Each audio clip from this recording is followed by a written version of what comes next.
जय भीम, नमो बुद्धाय. भगवान बुद्ध आणि त्यांचा धम्म या डॉक्टर बाबासाहेब आंबेडकर लिखित ग्रंथाचं आपण अभिवाचन पाहत आहोत. आपण यापूर्वी 35वा भाग पाहिला, ज्यामध्ये रठ्ठपालाची धम्मदीक्षा पाहिली. आता भाग 36वा, पुस्तकातील भाग 4, घरचे निमंत्रण.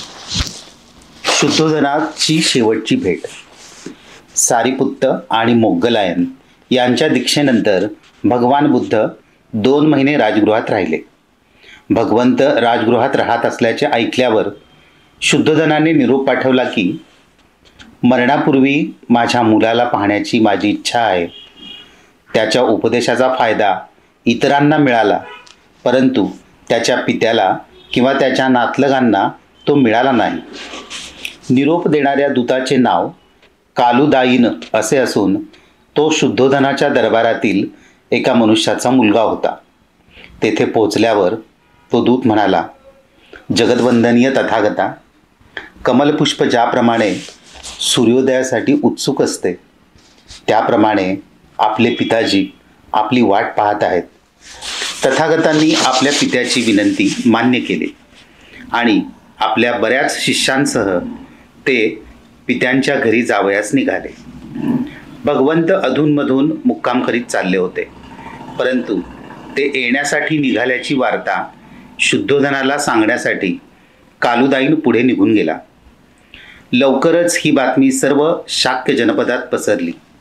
संबोधी प्राप्त करून घेण्यासाठी गृहत्याग केल्यावर गृहहीन होऊन फिरत असताना सिद्धार्थ आपला उद्देश सफल झाल्यामुळे कपिलवस्तूला आपल्या घरी परत येत आहे. ज्याच्या त्याच्या तोंडी हेच शब्द होते. आपले नातलग आणि मंत्री यांच्यासह शुद्धोधन आणि महाप्रजापती ही दोघेही आपल्या पुत्राला भेटण्यासाठी निघाली.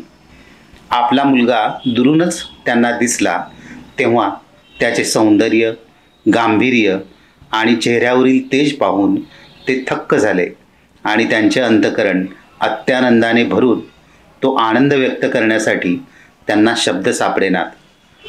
हा खरोखरच त्यांचाच पुत्र होता. हेच ते सिद्धार्थाचे रूप. तो महान श्रमण त्यांच्या हृदयात किती जवळ होता आणि तरीही त्यांच्यातील अंतर किती दूर होते. तो मुनिश्रेष्ठ आता त्यांचा पुत्र सिद्धार्थ नव्हता. तो बुद्ध भगवान, अरहत, सत्यविद आणि सगळ्या मानवजातीचा गुरु होता. आपल्या पुत्राचे धार्मिक श्रेष्ठत्व लक्षात घेऊन शुद्धोधन रथातून खाली उतरला आणि प्रथम त्यांना वंदन करून म्हणाला, आम्ही तुला पाहिल्याला आता 7 वर्ष लोटली. या क्षणाची आम्ही किती आतुरतेने वाट पाहत होतो. नंतर भगवान बुद्ध आपल्या पित्यासमोर बसले. राजा आपल्या पुत्राकडे टक लावून पाहू लागला. त्याच्या नावाने त्याला हाक मारण्याची त्याची फार इच्छा होती, पण तसे धैर्य त्याला होईना. सिद्धार्थ, तो मनातल्या मनात उद्गारला. सिद्धार्था, आपल्या पित्याकडे परत ये आणि त्याचा पुत्र हो. परंतु आपल्या पुत्राचा निश्चय पाहून त्याने आपल्या भावना दाबून टाकल्या. तो आणि महाप्रजापती दोघेही उदास झाली. याप्रमाणे पिता आपल्या पुत्राच्या समोर बसला आणि दुःखात आनंद आणि आनंदात दुःख मानू लागला. त्याला आपल्या मुलाचा अभिमान वाटत होता, तरी पण आपला थोर पुत्र कधीही आपला वारस होणार नाही या कल्पनेमुळे त्याचा अभिमान लोप पावला. मी तुला माझे राज्य देईन, राजा म्हणाला, पण जर तुला ते दिले तर तू ते मातीमोल मानशील.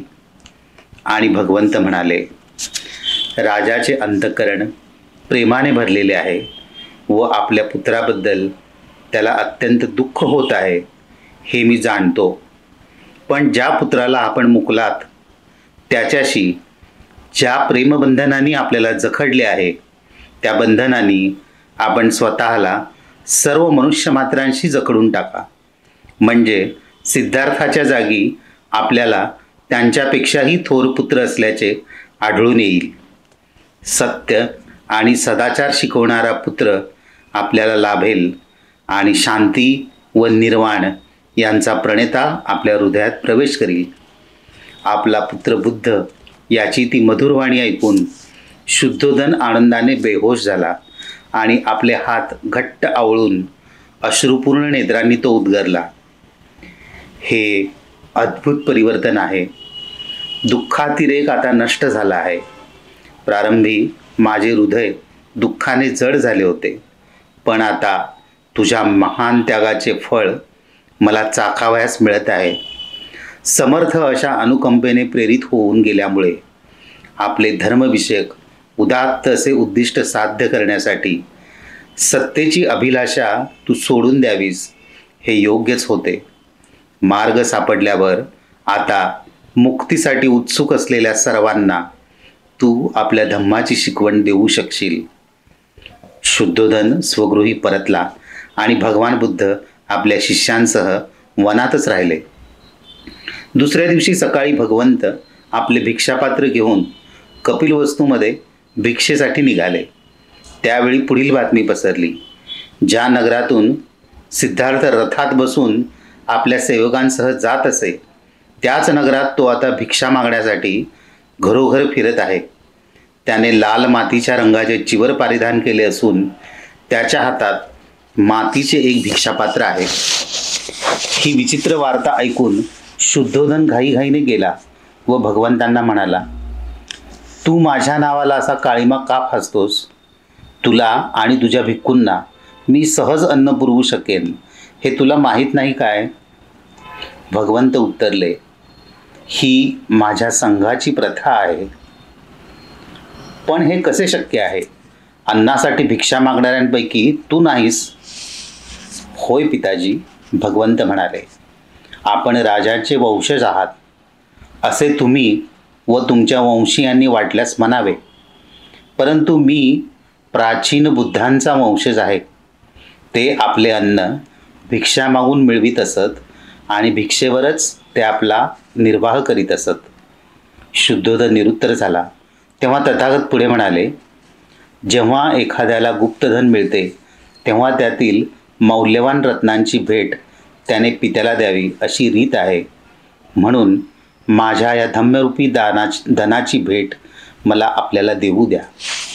भगवंत पित्याला पुढे म्हणाले, जर आपण आपल्या सुखस्वप्नांतून मुक्त व्हाल, आपले अंतःकरण सत्यासाठी उघडे कराल, आपण सदाचाराचा उत्साह बाळगाल आणि सद्धम्माचा मार्ग स्वीकाराल, तर आपल्याला शाश्वत असा आनंद लाभेल.